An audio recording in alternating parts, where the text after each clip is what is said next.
Okay. So Shavuot Tov, everyone. Shavuot Tov. Much nicer weather in Toronto this week. Yeah? Okay. It's plus 16. Plus 16. Wow. That means it's warmer over there than it is over here. We actually had rain, like pouring rain, today, which was like shocking. It was our version of the ice storm. Except you love getting wet, rain. Your allergies better after China. What? Your allergies are better after China.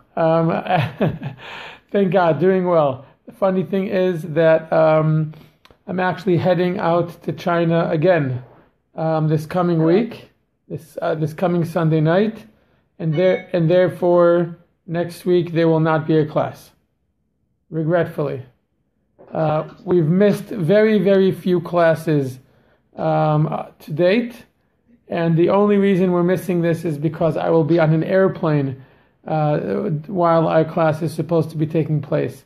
So regretfully, I will not be able to give the class. I need to check my exact time of my exact landing time, but right now the assumption is that there is not going to be a class next week. Okay, so we're in Parashat. We're going to be looking at a verse in Parashat KEDOSHIM.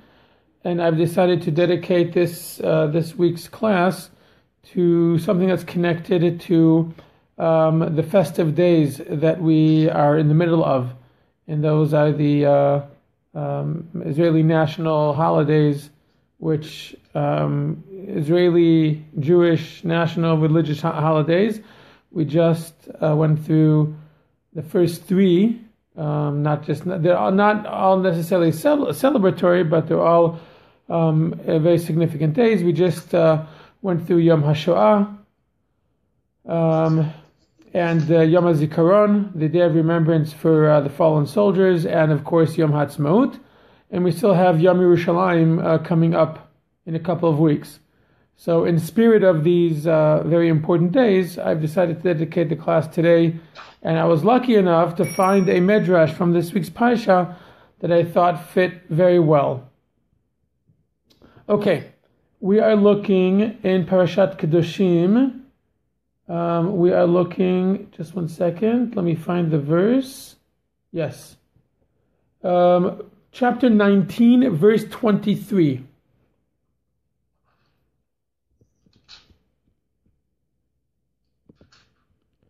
I'm going to bring it up over here as well. 662. What page? Yeah. 662. 662.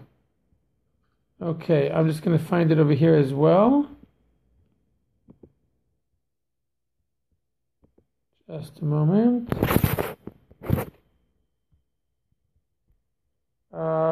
Okay. We are in chapter 19. Sorry, I did not prepare my own text beforehand. What verse did I say? Sorry? 23, I think. No?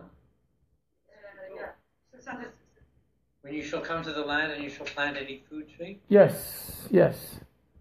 So let me just get this in the English and Hebrew. Okay, so it's actually one short verse. We have a long Midrash to see. So go ahead, Paul, you want to go ahead and read it? Sure. Hopefully I'm not going to be as guilty of mistranslating as I was last week. It's not your fault. It's the translators. Go ahead. When you shall come to the land and you shall plant any food tree, you shall treat its fruit as forbidden. For 3 years they shall be forbidden to you. They shall not be eaten. In the 4th year, all its fruit shall be sanctified to Lord Hashem. And in the 5th year, you may eat its fruit, so that it will increase its crop to you. I am Hashem your God. Okay, I have one small correction to the translation that you read. So it started off, read the very beginning of the verse again. When you shall come to the land and you shall plant any food tree. Okay, no, I'm okay with that translation. The translation's okay. The reason why food tree instead of a fruit tree? No. I was more. There are some translations that translate it as when you enter the land, and when you plant a tree, but it's and plant that we'll understand a little bit later on why there's significance to that translation. But okay, any questions on the verse? Actually, what we're going to eat for 4 years, not for we don't survive. 5 years you don't eat fruit. Actually, no, it's 4 years because trees they still give fruits. So for 4 years we are not allowed to eat fruits. Correct. Well, yes, but that's only of trees that you're planting from scratch. Trees that have been planted previously, you're fine to eat. It's just saying that new trees that you plant. So I have a question here. I have a tree that has been planted by a Baruch. The birds brought the seed and it came out of nothing. And it is a fruit tree. It is certainly a great gift. So I didn't eat the fruits the first year, I think in 2 years, but the third year I ate.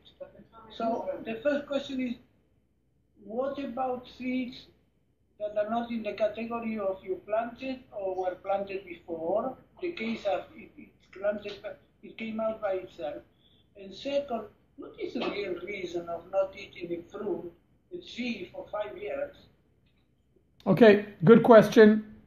We might get to answer that during the Midrash, but let's continue with some more questions before we go into the Midrash. Yes. I mean, further to the tail end of Pasha's question, it seems to give a reason. It says so that it will increase its crops to you. Is it just a practical getting maximum yield out of these trees, or is it something else? Well, from the way you're asking the question, it sounds like you assume that it can't just be that. Why? I'm not saying you're wrong. I'm saying you think it sounds as if it's from an agronomical reason. Yeah.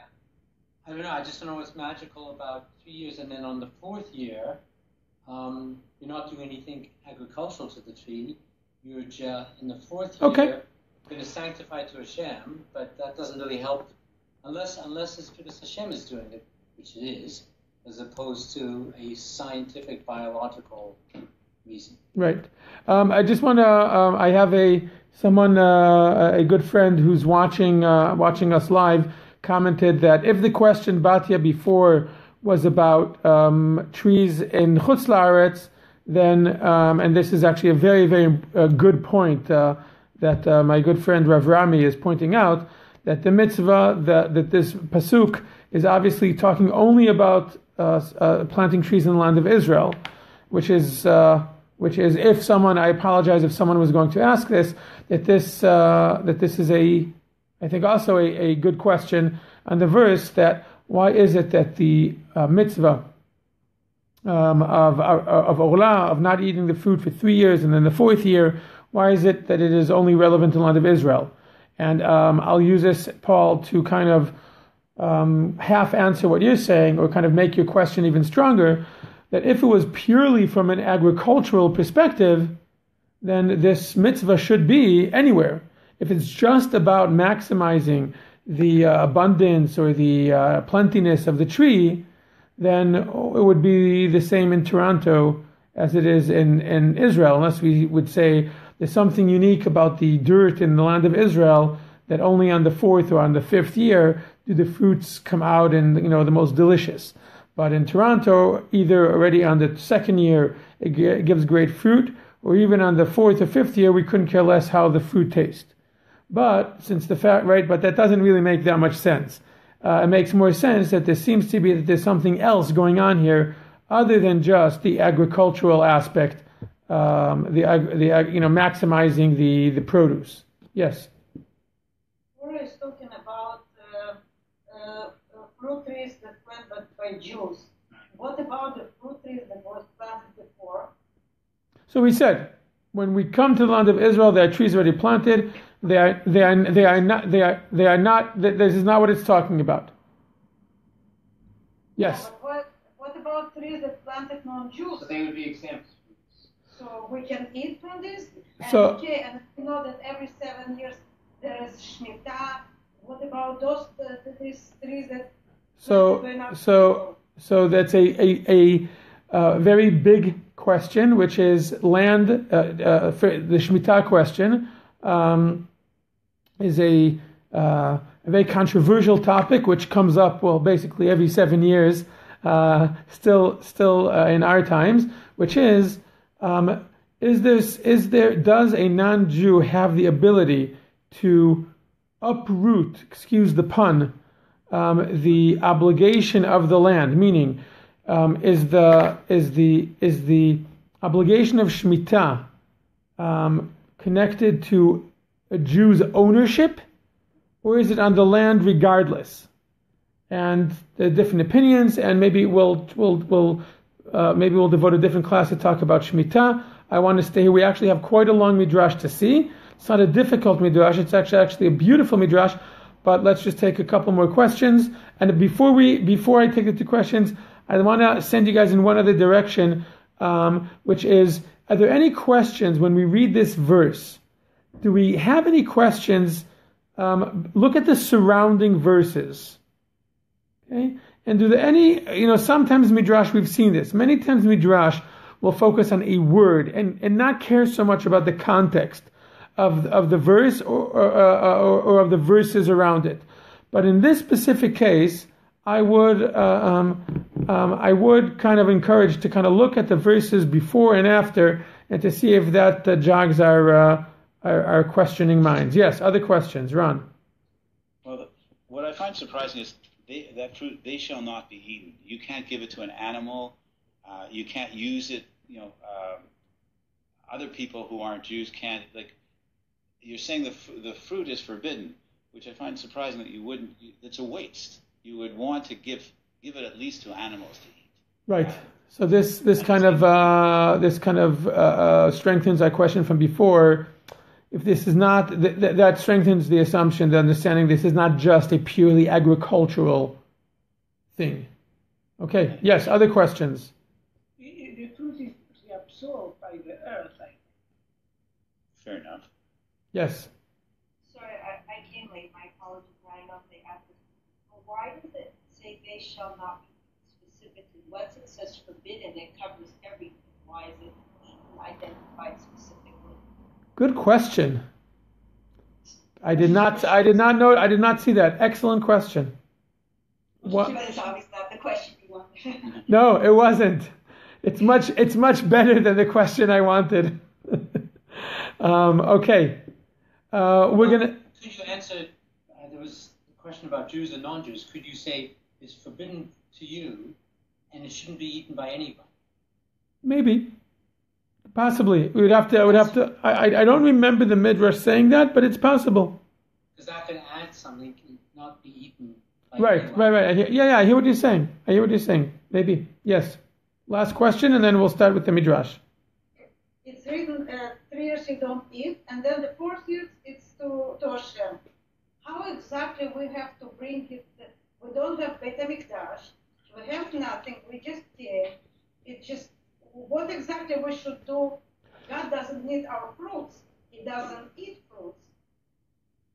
Like korbanot. No. It is a korban. There's something called there's a korban called netarevai. It's basically a korban that it needs to be. It needs to be. What? What I mean in Tehillim, it says the God speaks to him. He says, "I don't need your korbanot." So what exactly? What does it mean? Well, that's a general question that goes to in general about korbanot, and that our understanding and that our general understanding is that the korbanot are not meant for God Himself, but they're meant for the relationship of us with God and God with us. So yes, netarevai falls under that category of korbanot, which is not something that is done for God. It is done for our relationship, our mutual relationship of us with God and God with us. Okay, I want to start with the Midrash because we have two Midrashim, one short and interesting, and one long and I find fascinating. And as I said, I think this will connect for us to Yom HaAtzmaut a little bit. It's always nice to find something in the Parsha that connects to the events of our time, of our week. Says, okay, Rabbi Yochanan ben Shimon began, after the Lord your God shall you walk. Okay, this is a verse from Sefer Devarim, that we should walk after God. Meaning we should walk in His ways. That's what we should walk in His ways. Says the Midrash, but is it possible for a man of flesh and blood to walk after the Holy One, blessed be He? The one about whom it is written, your way is in the sea, and your path is in many waters? And you say, after the Lord shall you walk? What is the Midrash? Let's continue a little bit. And to him, and the verse continues, Uvotit bakun, and to him you shall cling. But is it possible for flesh and blood to go up to heavens and to cling to the divine presence, about whom it is written, as the Lord your God is a consuming fire? And it is written, His throne is sparks of fire. And it is written, a river of fire pulses and goes out before Him. And you say, and to Him shall you cling? But rather the Holy One, blessed be He, from the very beginning of the creation of the world, only occupied Himself with plantation first. Hence it is written, and Hashem planted a garden in Eden. And also when you enter into the land, only occupy yourselves with plantation first. Hence it is written, when you shall come to the land, you shall plant a tree, trees of fruit.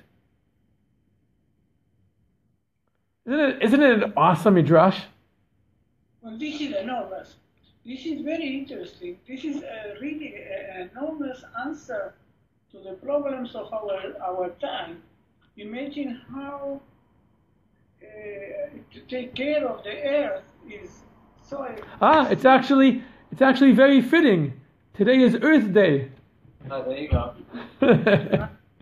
Yes, Batya, I'm sorry. Go ahead. So what I'm saying is that I did not know. I intuit, I understood how important it is to take care of the earth and the waters and so on and so forth, and the sun and everything that grows. But this is giving it an enormous dimension. Okay. Yes. Giving the dimension of being related to the divine. So it is crucial to take care of all those things and to plant. Right. And to be aware. Okay, I agreed. I agree that one take on this Midrash is a very simple, and I'm not trying to minimize it. I'm saying very simple and clear idea of the significance of connecting to the earth and planting. But does anyone have any questions? Anyone have any difficulties? We understand what the Midrash is saying.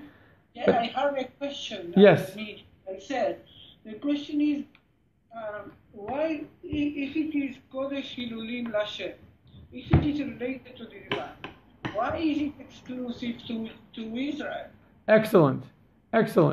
So, if the message of the Midrash is a universal concept of creativity and connecting to the land, why is it exclusive to the land of Israel?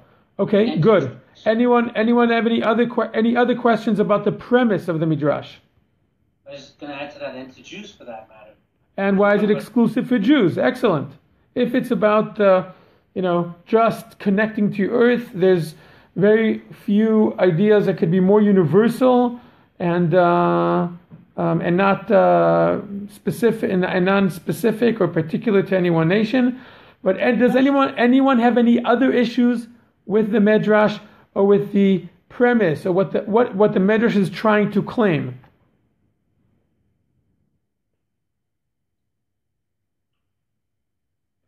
What is the question the Midrash is trying to answer? This Midrash originally is not said about our verse. Yes? So, I mean, if this is all going on while we have to wait 3 years, and saying that Hashem, we're doing what Hashem did, and we can only occupy ourselves with plantation.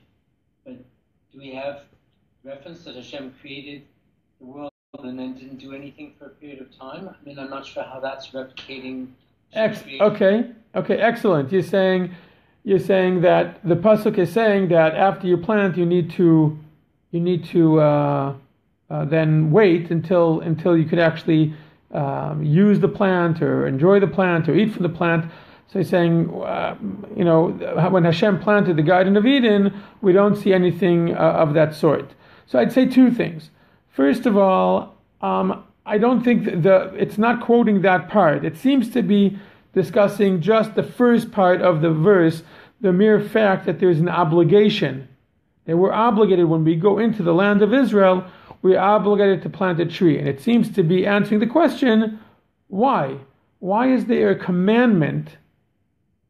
Why is it a religious act to... that's why I was hesitant about the translation you were reading, but then I said it was okay, because some translations say when you plant a tree, but that's incorrect. It should be understood as the Stone Chumash gets translated it, which is it's an obligation. You shall plant a tree, and this Midrash seems to be talking about why is it that there's an obligation to plant a tree, and what is the reason the Midrash gives for why we're obligated to plant a tree. Because the ways of Hashem, the ways of following Hashem, is following His ways. And what he's saying is that Hashem, the thing He did is planting. Right. So right. That seems to be the premise of the Midrash. Yes, Galina, you want to say something? To the earth, to the physical that we can attempt, we can achieve the nearness to Hashem. Yeah. Yeah. It looks like you have to go after in God's work, but still, He started. You have to start something in Eretz Israel, and you have to start it as a God. From the beginning, you have to plan, and from this, you are going to build something. It's the beginning of building something, and you start. Excellent. That's going to take us to the second Midrash, which is a beautiful, beautiful story, but I think it holds a tremendous, tremendous depth to it, which will help us understand why this mitzvah is specifically for Jews and specifically in Israel. But I want to just increase our difficulty a little bit, which is that if I asked most people, what does it mean to be like God? And I ask people to give me a list of the top 5 things of what it means to be like God. I am willing to bet that most people would not have as one of the 5 things to plant a tree. To be a gardener. To be a gardener, right. They would not say to be a gardener in the land of Israel. They would say to be pious. They would say to be kind. They would say to be just. They would say to have faith. Things of that sort. I doubt too many would say to go to Israel and plant a tree. So why does it, the Midrash is saying, what does it mean? And the Midrash is very, it's almost silly. It's saying, what? Do you think you could actually walk like God walks? God walks, in the sea, in the ocean. Can you walk in the ocean? It's very, very, almost like sarcastic. The Midrash is almost sarcastic in the way it's phrased. And it says, of course it doesn't mean that. Rather, what does it mean? Well, it means you should plant trees. And how does someone emulate God? God's first action, according to this Midrash, was to plant trees in the Garden of Eden. So how does a Jew act like God, he plants a tree in the land of Israel. So it sounds very, very Zionistic. It's as if the JNF, went back in time and wrote this in order to put it in their brochures. God is going in God's According to this Midrash, again, it's a very strange Midrash. This is not what we think of. It's like, okay, so what does it mean to be a person who follows the divine? Oh, it means planting trees. What? That doesn't sound like a religious act. That doesn't sound like an act that makes you pious. But that's what the Midrash is saying. What does it mean to follow in God's ways? To plant a tree in Israel. Yes? Well, but if you look at this as, we're human beings and we need to eat. So it's not that planting is only one half of the equation. It's so that it produces something. Without producing something... Right, it has to be fruit. Right, it has to be a fruit tree. It's not just planting for the sake of planting. It has to be able to produce something that can be enjoyed and benefited from. Yes? That is going to build on what Ron said. It's very practical. We have to take care of our physical needs first, and then you can build on the spiritual. Okay, with that, one more quick thing that we got to see the longer Midrash. Yes? It just hit me. Why fruit? Usually, why trees? Usually trees, they give fruit. If you have to eat, you need water, you need bread. Fruit, it's nice, but fruit, there is something that wheat doesn't have. They have roots. Every fruit tree, it's something, you have pleasure, you have something sweet, you have fruit, and plus you have roots. That bread, it doesn't give you. Okay. So you say, so therefore what? What is the significance of the roots? Why it talks about trees. Only tree can give you fruit and roots. That's very important. Okay. We will see something in that similar in that direction. Let's go. We are now ready. This is a long Midrash. It is a beautiful, beautiful story. Starts off goes the following. And again, if I didn't know better, I'd say this was written by Chalutzim Zionists from the 1910s. The Midrash starts off the following. It quotes a verse from Iyov, from Job, and who gave understanding to the Sechvi. So the Midrash wants to understand what is this word Sechvi. That God gave understanding to this thing called the Sechvi. Says the Midrash, this is the chicken. Rabbi Levi said, in Arabia, they call a chicken Sechvi. This is also, we say this word in Birkot HaShachar. Hanoten la Sechvi bina lavchin ben yom uven laila. That God gives understanding to the chicken, to the rooster, to differentiate between night and day.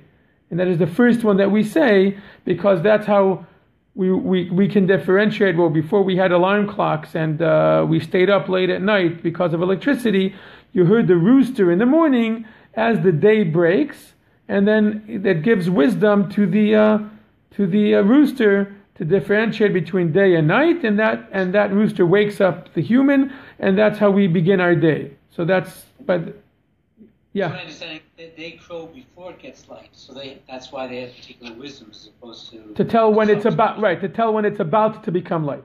Right. Okay, let's continue. Rabbi Levi said in Arabia they call a chicken sechvi. When the chicks of the chicken are small, she gathers them and covers them with her wing and digs before them for food. When they get bigger, when one of them tries to get close to her, she pecks them on the head and says to it, "Go peck with your beak." Similarly, when Israel was in the desert for 40 years, the manna would come down, the well would come up, and the quail was abundant. The clouds of glory surrounded them. The pillar of clouds went before them. When they entered the land of Israel, Moshe said to them, "Each one of you should take a pick and go out and dig and plant. That is what it says. When you enter the land, you shall plant any tree for food. We'll pause here before the really interesting part. What do we think of it? What is it the Midrash is trying to do here? What is the Midrash claiming here? It's claiming something pretty amazing. Yes? It's a maturation process. I mean, we're no longer babies in the desert like the baby chicks, but Hashem's saying, go take care of yourself. Right. Self-sustain.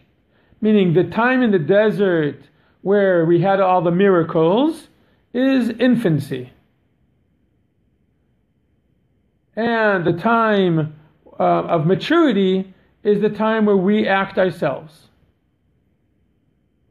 Right? The time of maturity is when we reach the land of Israel.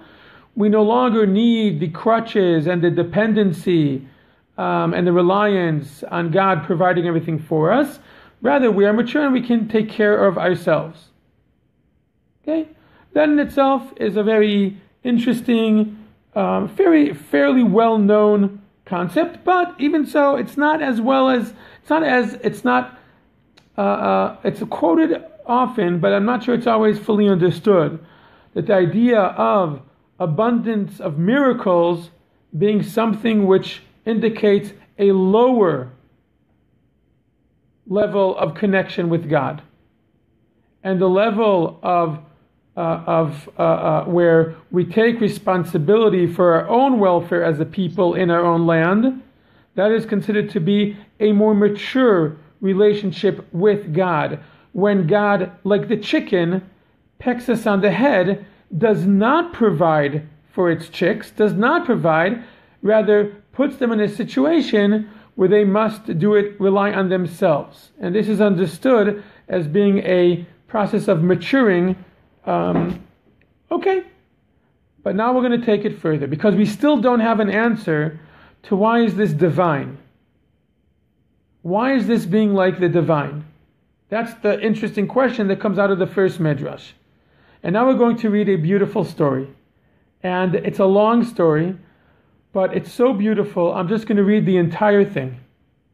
And then, after I read the entire thing, we'll see if we can try to come up with answers of what this Midrash, how it illuminates our discussion about why is planting, and why is this specifically for the Jewish people, and why is this specifically in the land of Israel.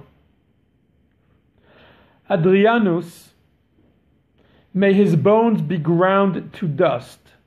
Adrianus was is not, as you can see from the extra title given to him, is not seen as a favorable person.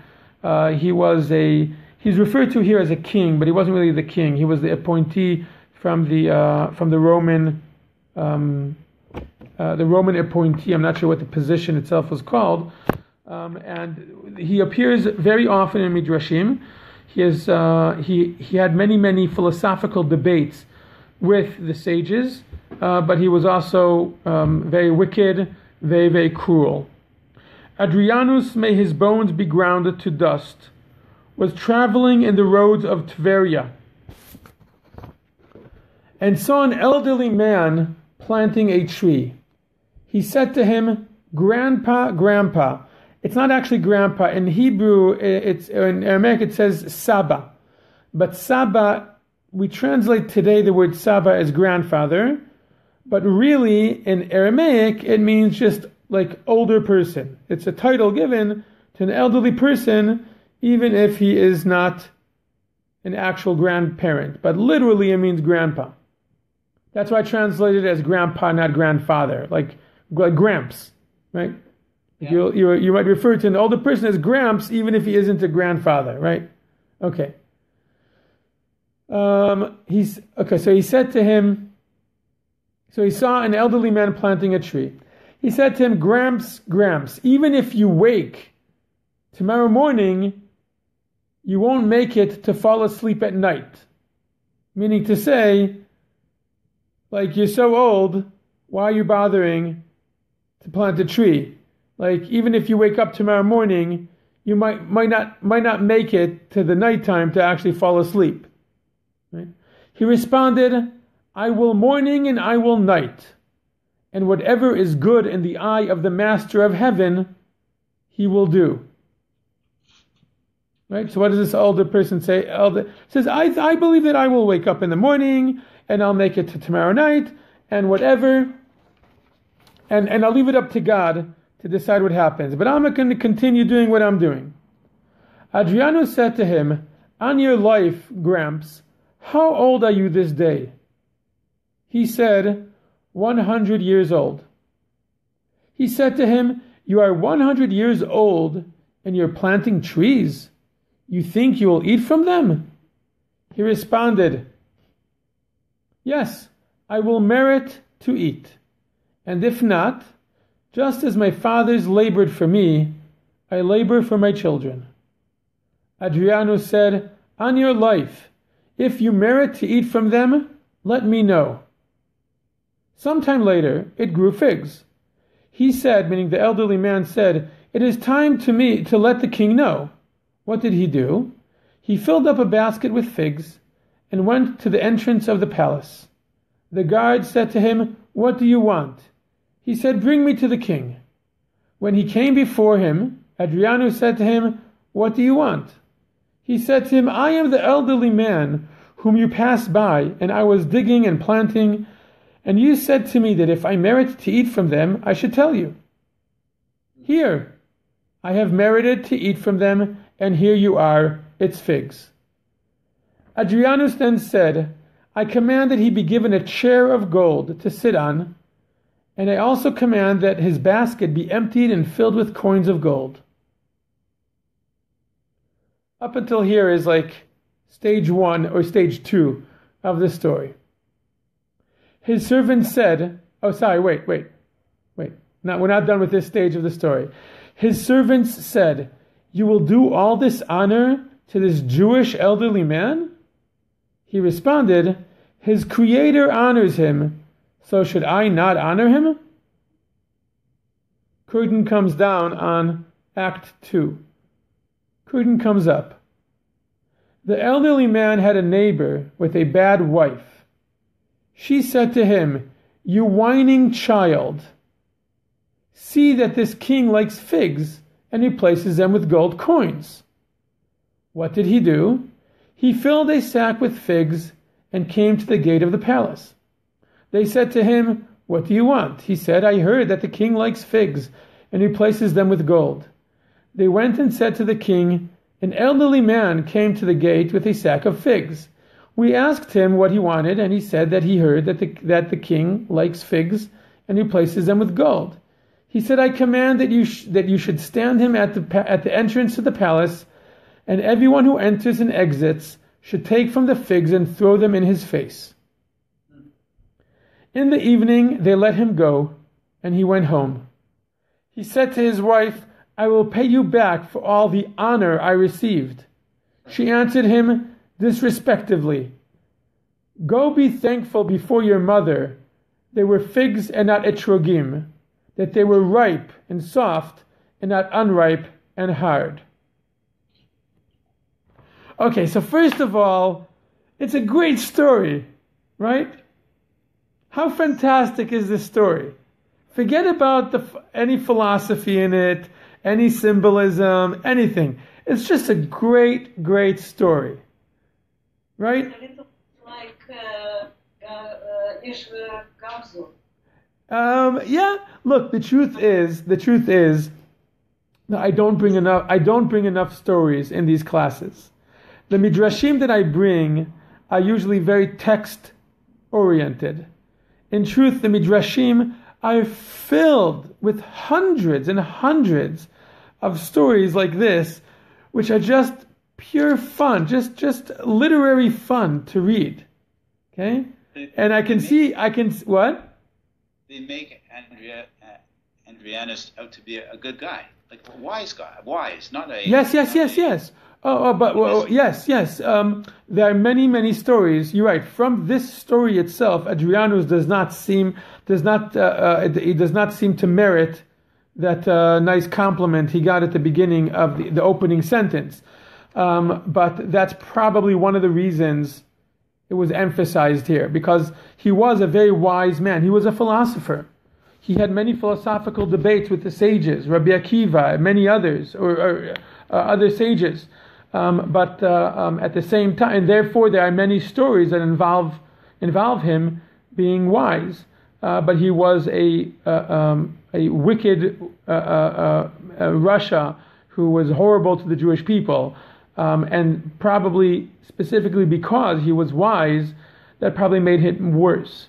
Because usually to be really evil on a large scale usually means a person is smart, intelligent, and wise.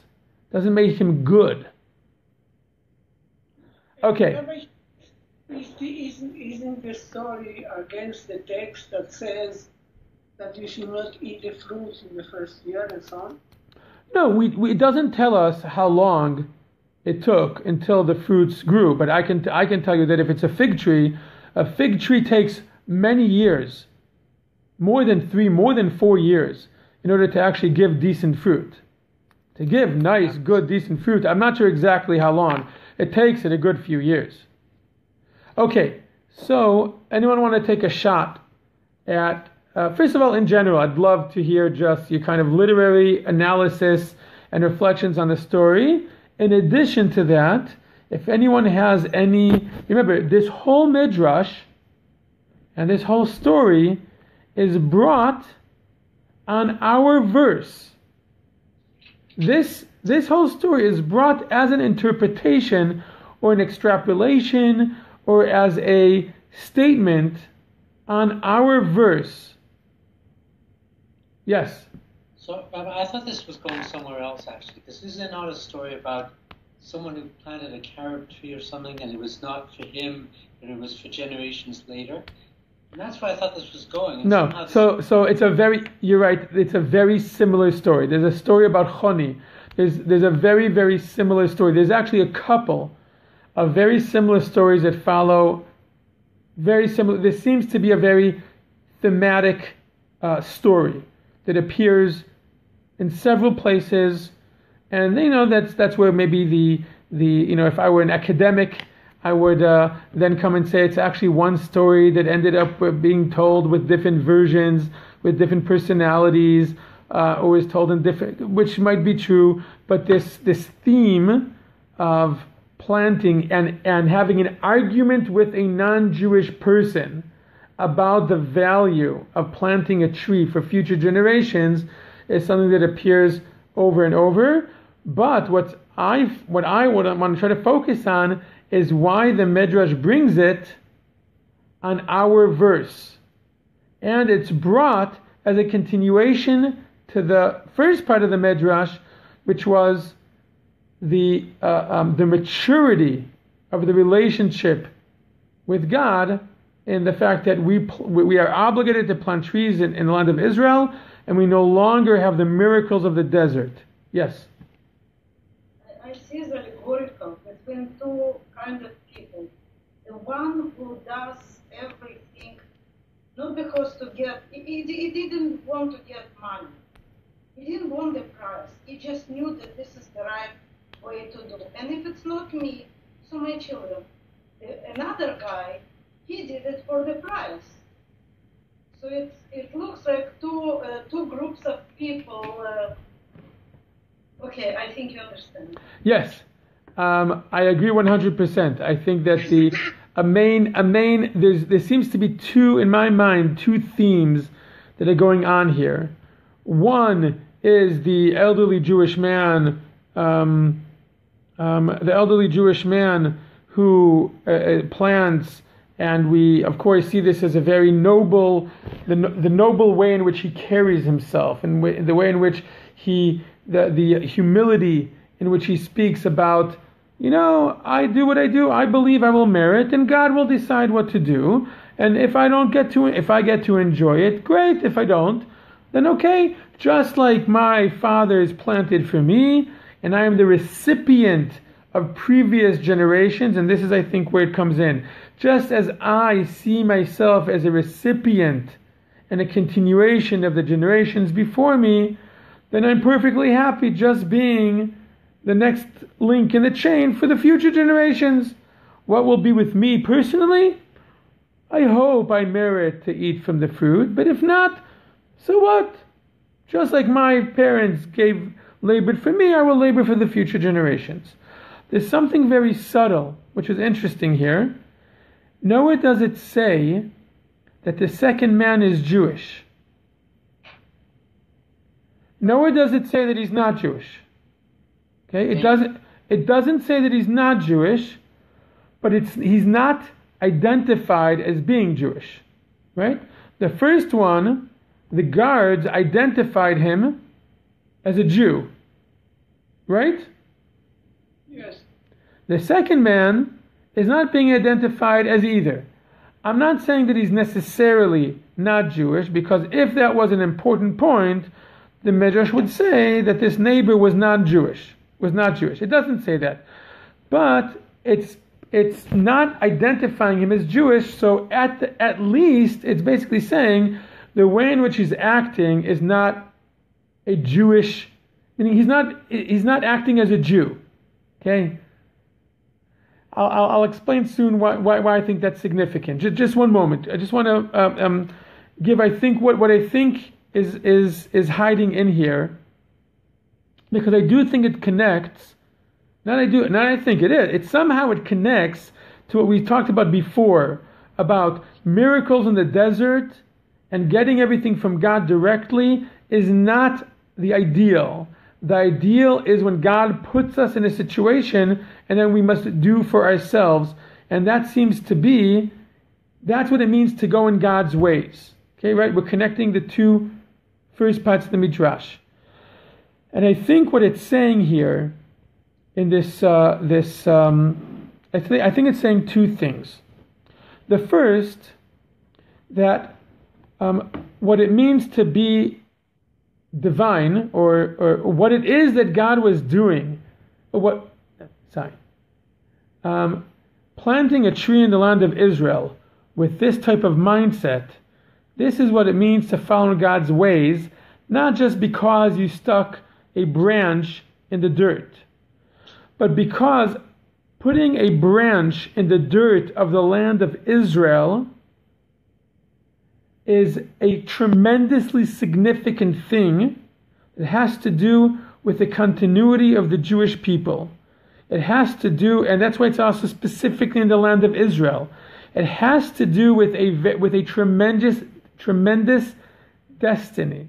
It has to do with, according to the Midrash, and again, this isn't so simple to understand. I am not sure I fully grasp it myself. But it seems to be that the Midrash is saying that the most creative thing that a person can do is for a Jewish person to create continuity within the land of Israel. Meaning the intention of God's creation, that's what, if you take all the Midrash as we trail it, was to create an endless chain of the Jewish people. And that is done by generation to generation in the land of Israel. Because real continuity of the Jewish people seems to be only in the land of Israel. Now, that's what it seems, that's what the breadcrumbs seem to be creating. Now, I think that now, why is it that this is what it means to go in God's way?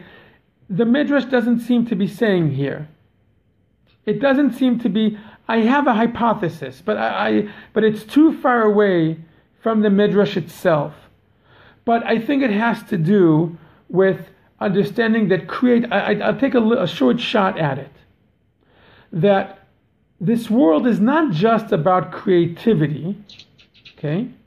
Because also all the other things that God did in creation were creative. the idea of planting a tree is creativity which bears creativity.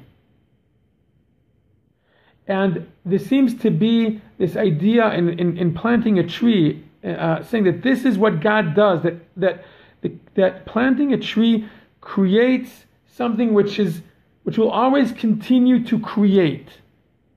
And I think that fits very, very well. The Midrash seems to be saying that when we come to the land of Israel, we are finally able to do that ourselves also.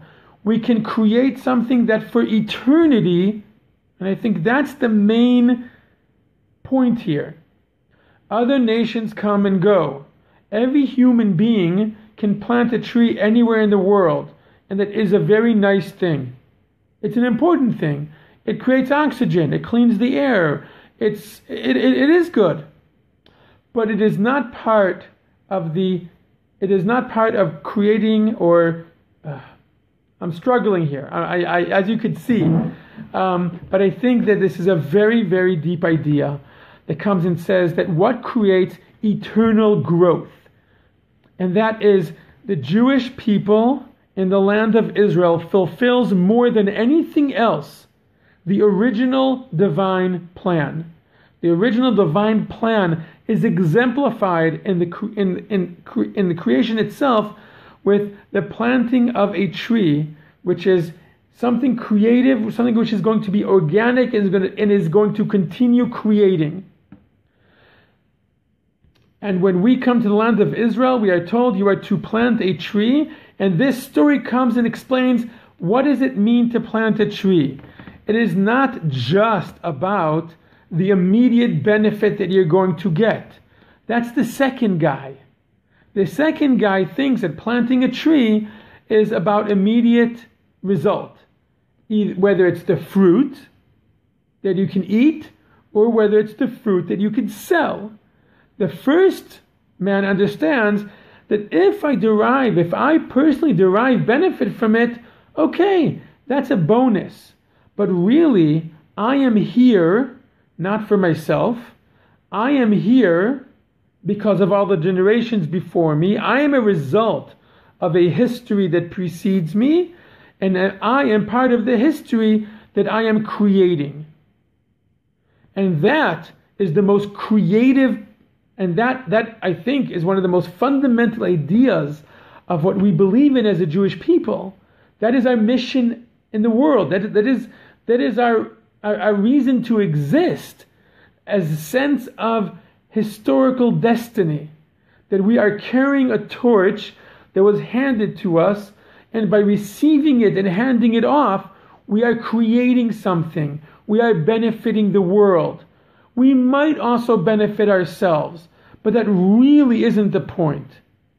I might wake up in the morning. I hopefully will wake up in the morning. I will hopefully make it to tomorrow night. But it really doesn't make that much of a difference. Because as long as my forefathers planted a tree for me in the land of Israel, and I plant a tree for my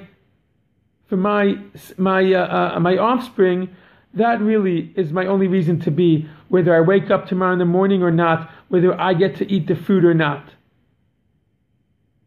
And I think it is a phenomenal idea that the Midrash is trying to create. It says, and that's what it means to be divine. To live with a sense of a never-ending destiny. To live with a historic, to live in a sense of I am an organism in a historical phenomena. And I would like to say something. Wait, I just want to say one more thing. And it's only when the Jewish people come to their own land that the planting of the tree can have that significance of permanence, of historical permanence. As when a Jew plants a tree in Toronto, that is not our land. This is not something that will be eternal for our people, for our children and grandchildren, great-grandchildren. This earth was not given to us and labored on by our grandparents and great-great-great-grandparents. This does not contribute to our ability to live as a nation that continues with our mission, etc., etc.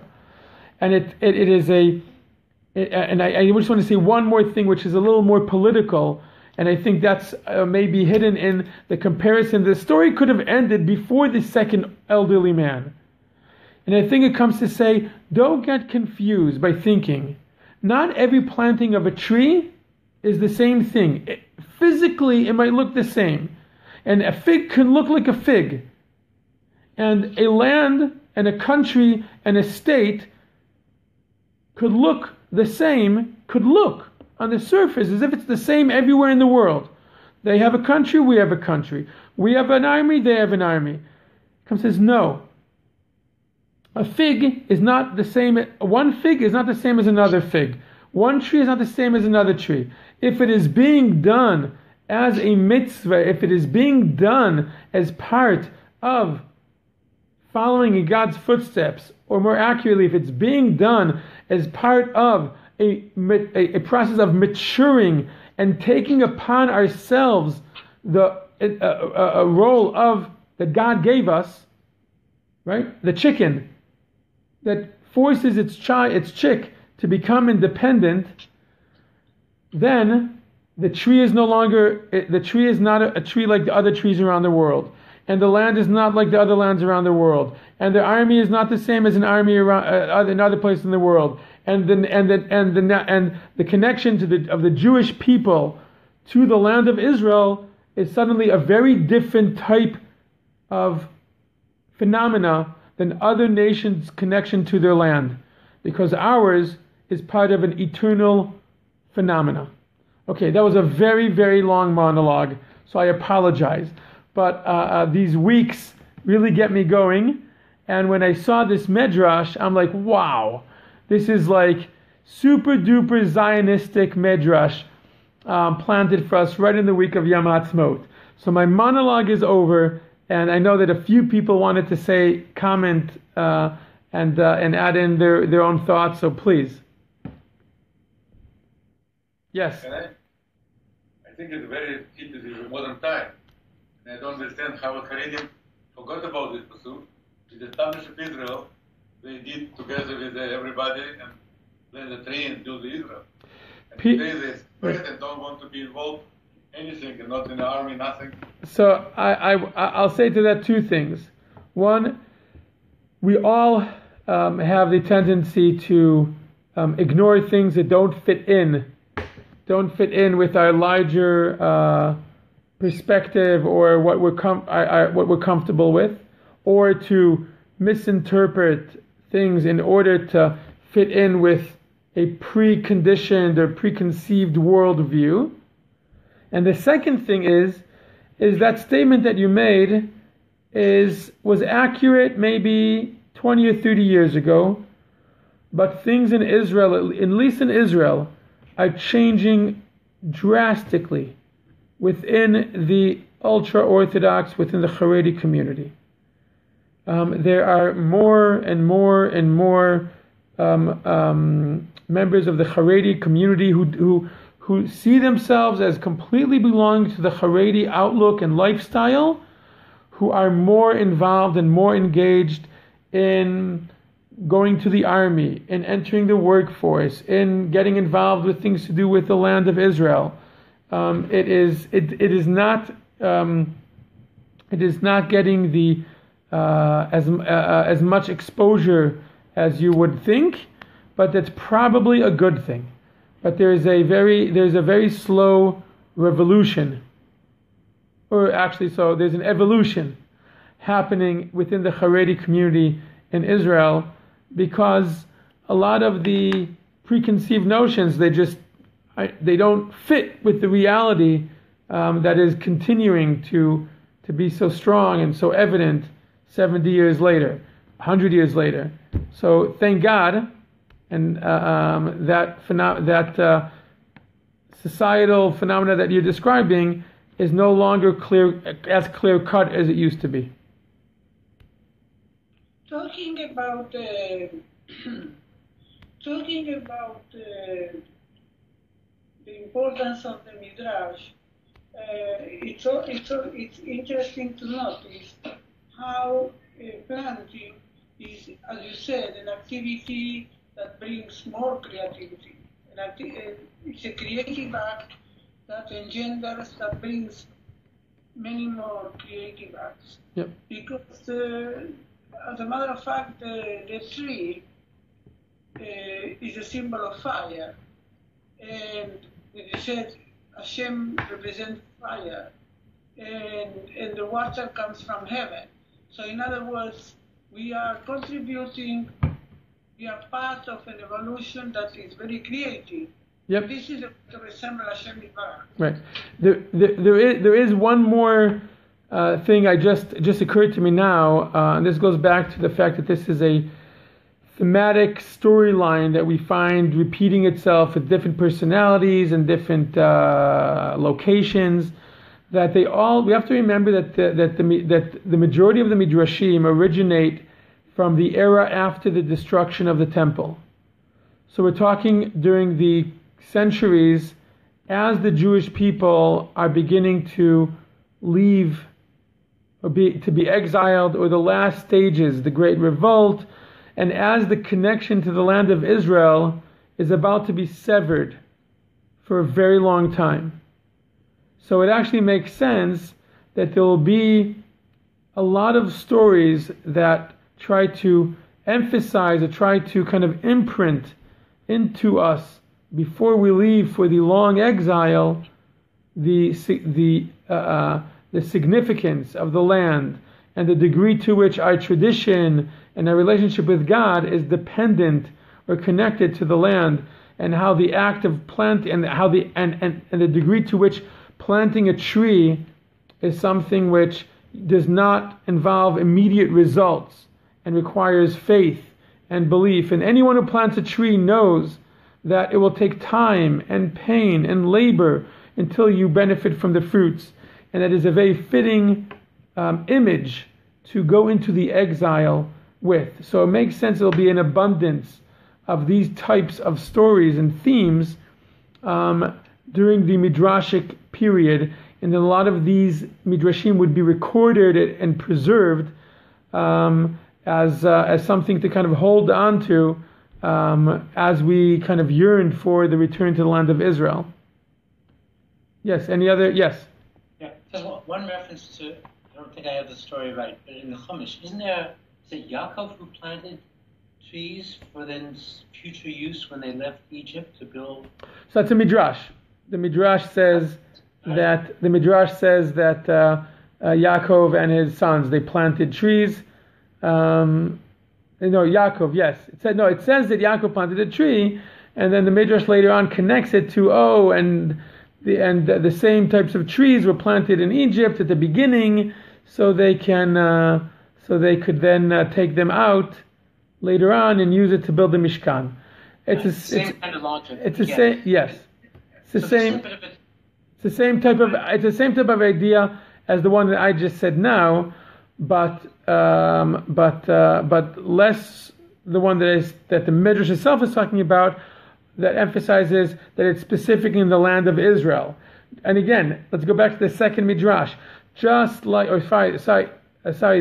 first one.